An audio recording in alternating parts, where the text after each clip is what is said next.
I see these things on social media and I don't really read into them. I rather talk to people. So this is the best way for me to get my news. And I know you're very well educated. You're a Kamehameha grad. You're last time you were on the podcast, you talked about the beginning of Kamehameha Schools and how it was started, right? It wasn't originally just like a school for Hawaiians, right? Um, can we talk about that and let people know, especially me, just what's going on with like the admissions thing and the guy in Virginia? Yeah. Um, I mean, this was KS was always for a number of years under attack by people that had an agenda to try to get rid of the admissions. And they're usually folks that, when you look at their record, they've sued for like anti-civil rights, like kind of a lot of things on that far right end of the spectrum. And that's just, again, that's not party, that's ideology. Like it's objectively right wing leaning policies, and yeah, they've ratcheted up in a new way where it's not even just like, oh, my kid didn't get in, I'm going to sue them and maybe make a lot of money, get have a settlement for $7 million like Cummings or people in the past. This is like somebody political that works in DC that organized 20,000 people to sign a letter saying like we're kids withstanding here, and it's just like, no, this is like orchestrated, and it's just to undermine the whole idea of a school for Native Hawaiians. Well, what is their issue with Native Hawaiians when they're in Virginia? I don't understand that.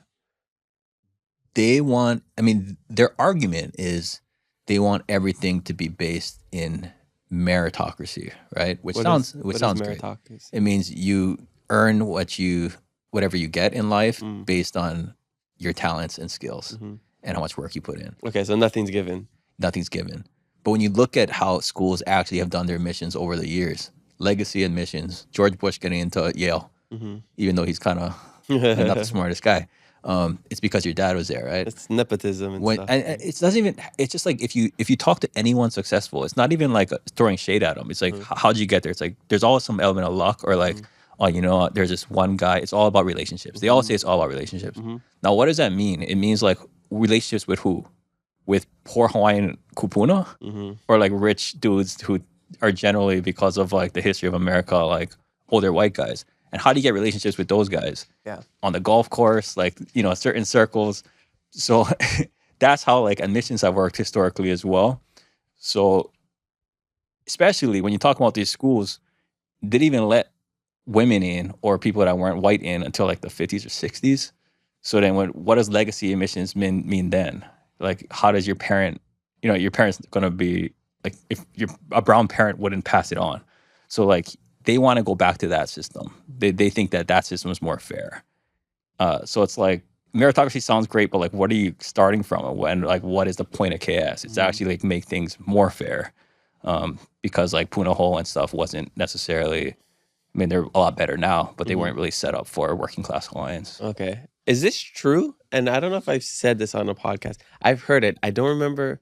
I think I remember who I heard it from, but I'm not going to say the name just in case it's not true.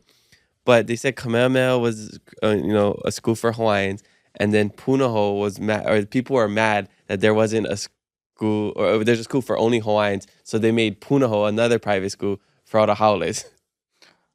I don't know if that was that order. I don't know if it happened in that Uh order, huh. but it was like Punahou was a school for missionaries, and the Hawaiians that were let in was mostly like political relationships, where Hmm. how the missionaries married with Hmm. Arlie and stuff. It was like that kind of Hawaiians. Okay. But like, I think the mission of KS is they knew that we needed more actual Hawaiian leaders that weren't just part of the Big Five sort of I see. oligarchy. Okay. So there's little truth to it. Not. I don't know. I don't know the order. This is why Okay. learning history is important, because you Yeah. got to put which one comes first, and I don't know, unfortunately. Okay. Someone will know Okay. that hears So this. this is happening. They they basically want to open up admissions to anybody, regardless of their race.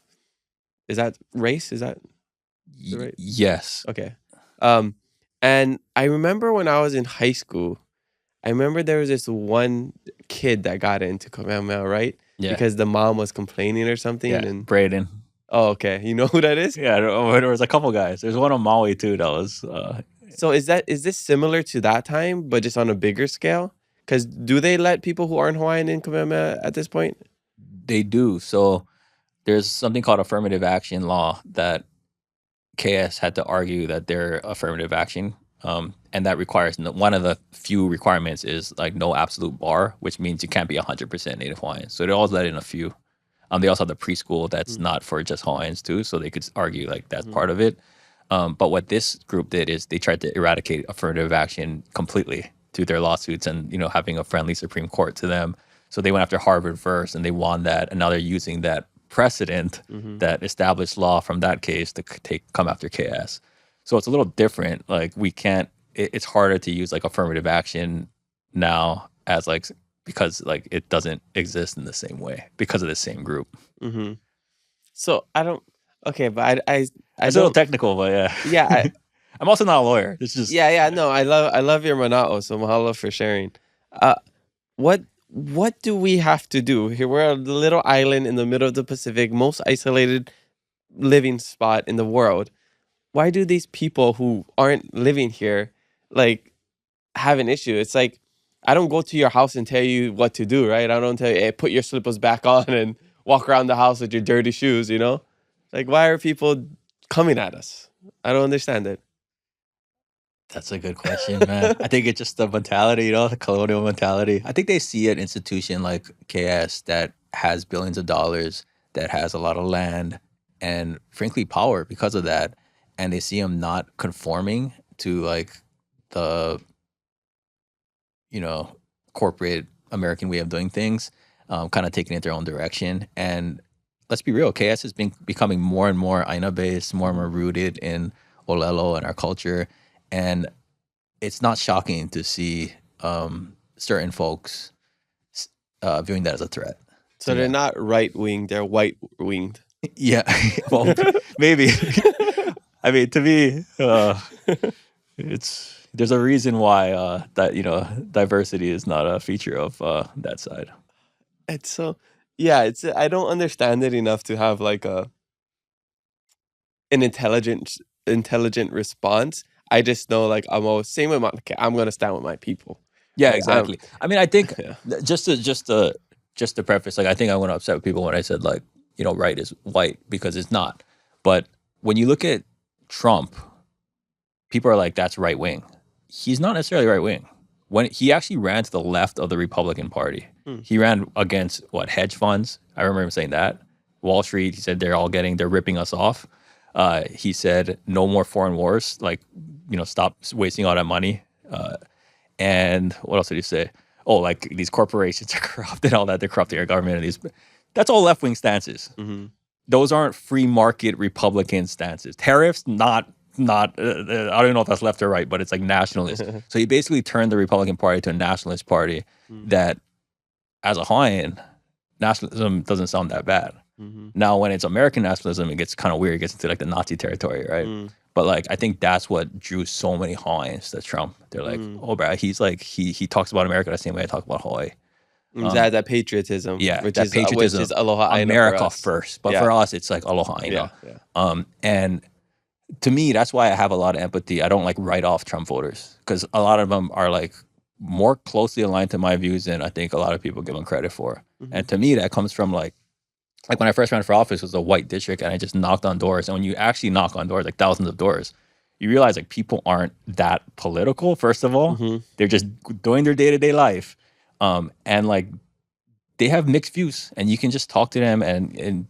But like if you ask a pollster, they're like, no, like they're never gonna agree with you. Like, so I have I have a soft spot in my heart for like people that have voted for Trump, that maybe they voted for Obama before that, maybe they never voted before that, but like they're just sick of the system and they have a lot of pride in their home. And like I think they're closer than we think. And they think they're right wing because they think Republican means right and Democrat means left. But really, like the Donald Trump's Republican Party is not really right wing. That's like Romney. That's so it's a bit of ignorance, a bit of misinformation. For us, it's like we see the extremes of each side, right?